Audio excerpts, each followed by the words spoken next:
Hello everyone, this is me Amrit and welcome to my YouTube channel English tutor Amrit. My dear friends, আজকে আমি the rainbow এই কবিতাটি analysis করে দেবো, অর্থাৎ বেঙ্গলি মিনিং আলোচনা করে দেবো।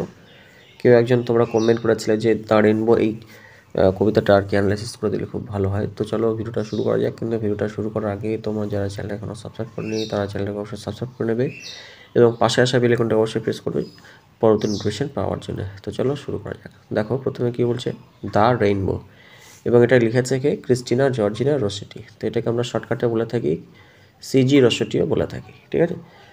রেইনবো, রেইনবো অর্থ হলো কি রামধনু বা রংধনু, ঠিক আছে। তো প্রথম থেকে আমরা দেখছি, দেখো কি বলছে, boat sail on the rivers. Boat বলতে আমরা কি, বোট বলতে নৌকা। নৌকা কোথায় সেল করে? নদীর উপরে সেল করে বা ভেসে যায়। And ship sails on the seas, এবং শিপ বলতে জাহাজ, ঠিক আছে, সেটা সমুদ্রের উপর দিয়ে ভেসে যায়। But clouds that sail across the sky, কিন্তু মেঘ যেটা আকাশ দিয়ে ভেসে বেড়ায়, আর প্রিটিয়ার ফার দ্যান দিস, সেটা এই সবগুলোর থেকে বেশি সুন্দর। অর্থাৎ এখানে এই যে চারটে লাইন রয়েছে, boat sail on the rivers and ship sail on the seas, but clouds that sail across the sky are prettier far than this, অর্থাৎ নদীতে যে নৌকা ভেসে যায়, সমুদ্রে যে জাহাজ ভেসে যায়, তার থেকেও আকাশে যে মেঘগুলো ভেসে যায় সেটা অনেক বেশি দেখতে সুন্দর লাগে, এটা কবি বলতে চেয়েছেন। নেক্সট দেখো কি বলছে, there are bridges on the rivers, মানে নদীর উপরে কি থাকে? ব্রিজ থাকে। As pretty as you please, যতটা সুন্দর তুমি ধারণা করো বা উইশ করো। এখানে প্লিজ বলতে এখানে উইশ হবে, ঠিক আছে। নেক্সট, বাট দ্য বাউ দ্যাট ব্রিজেস হেভেন, বাউ বলতে এখানে ধনুকের কথা বলেছে। দ্যাট ব্রিজেস হেভেন, যেটা আকাশের ব্রিজ তৈরি করে বা স্বর্গের ব্রিজ তৈরি করে। অ্যান্ড ওভার টুপস দ্য ট্রিজ, এবং গাছের উপরে থাকে। ওভার টুপস বলতে থাকে উপরে, দ্য ট্রিজ গাছের উপরে। And builds a road from the earth to sky, এবং আর্থ বলতে এখানে অর্থাৎ পৃথিবী থেকে আকাশের যে ব্রিজ তৈরি করে, is prettier far than this, সেটা বেশি সুন্দর লাগে এর থেকে। অর্থাৎ প্রথম সেকশনে আমরা দেখতে পেলাম কি, যে নৌকা চলে নদীর উপরে এবং জাহাজ চলে সমুদ্রে, তার থেকে বেশি আকাশে যে মেঘগুলো ভেসে বেড়ায় সেটা বেশি দেখতে সুন্দর লাগে। এবং পরের সেকশনটাতে বলছে কি, যে যে রামধনুটা আমরা আর কি দেখতে পাই, সেটা হলো পৃথিবী থেকে আকাশের ব্রিজ তৈরি করে, এবং এটা যে আমরা নদীর উপরে যে ব্রিজ দেখতে পাই তার থেকে বেশি সুন্দর লাগে। এবারে আমরা কিছু কোশ্চেন রয়েছে সেগুলো আমরা সলভ করবো, ঠিক আছে। 1 নম্বরের এক্সারসাইজে রয়েছে কি, টিক দ্য কারেক্ট অপশানস। এখানে কিছু অপশান দেওয়া রয়েছে এবং তোমরা সেই আনসারগুলো দেখতেও পাচ্ছ, যেহেতু বইয়ের মধ্যে টিক দেওয়াই রয়েছে অলরেডি। দেখো কি বলছে, what sails on the rivers, অর্থাৎ নদীর উপরে কি ভেসে যায়। একটু আগে আমি কবিতাটা অ্যানালাইসিস করে দিচ্ছি, তোমরা আশা করি প্রত্যেকেই পারবে। তো অপশানগুলো আমরা একটু দেখে নেই। বোট, শিপস এবং স্টিমার্স বলেছে।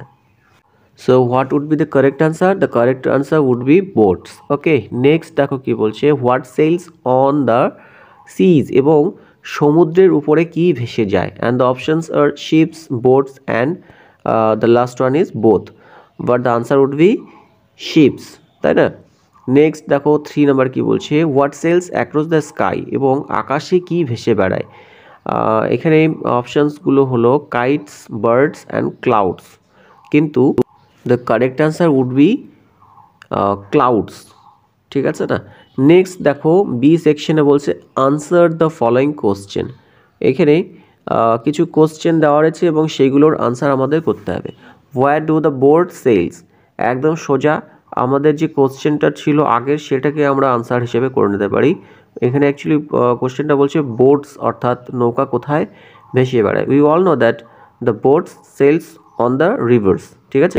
নেক্সট দেখো বলছে where do the ship sails, so here the answer would be the ship sails on the seas, ঠিক আছে না। নেক্সট দেখো নাম্বার 3 কি বলছে, what is prettier than boats and ships, মানে বোটস এবং শিপসের থেকে কি বেশি সুন্দর। বোটস, তাহলে সেই ক্ষেত্রে হতে পারে কি clouds, clouds that sails across the sky is prettier than boats and ships, ঠিক আছে। এবং দ্য লাস্ট নাম্বার হচ্ছে কি, what builds a road from earth, তো এটা হবে বলছে যে পৃথিবী থেকে আকাশে কি তৈরি করে, তো সেই ক্ষেত্রে হতে পারে the rainbow builds a road from earth to sky, ঠিক। এবং নেক্সট সেকশনে দেখো কি বলছে, ফিল ইন দ্য ব্ল্যাঙ্কস, এখানে যে শূন্যস্থান রয়েছে সেটাকে আমাদেরকে পূরণ করতে হবে। The number 1 is there are dash on the rivers, তো সেই ক্ষেত্রে হতে পারে there are boats on the rivers, ওকে।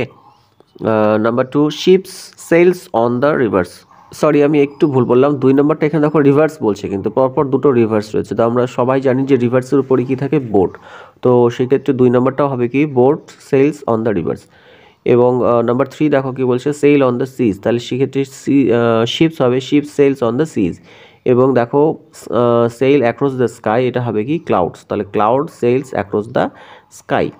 এইবারে আমরা চলে যাবো কি গ্রামার জোনে। গ্রামার জোনে কি বলছে দেখো, change this sentence from plural to singular, অর্থাৎ প্লুরাল থেকে সিঙ্গুলারে কনভার্ট করতে হবে।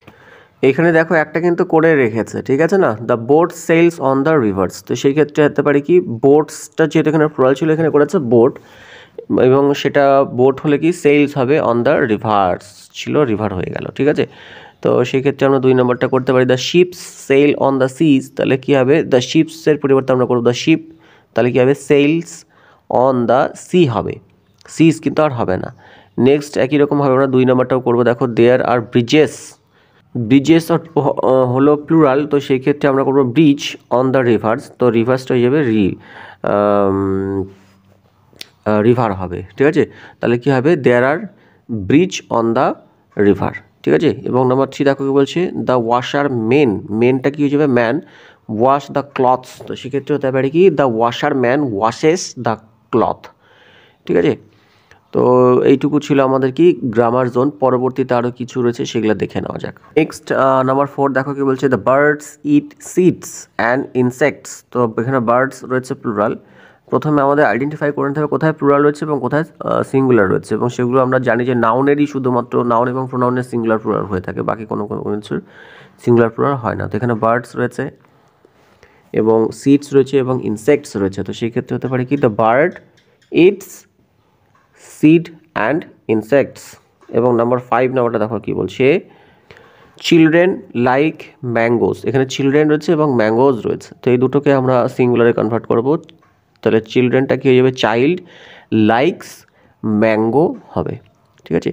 তোমরা জানো আমি বেশি বড় ভিডিও করি না, এইটুকু একটা পার্ট থাকছে, এবং পরবর্তী যদি তোমাদের কোনো দরকার থাকে তোমরা অবশ্যই কমেন্ট সেকশনে কমেন্ট করবে এবং আমি সেটা সলভ করিয়ে দেবো, ঠিক আছে। বাকি যে পোর্শনগুলো থেকে গেলো অর্থাৎ বাকি কোশ্চেনগুলো থাকলো সেগুলো আমি পরবর্তী ভিডিওতে করে দেবো যদি তোমাদের নিড প্রয়োজন মনে হয়, ঠিক আছে। Thank you for watching.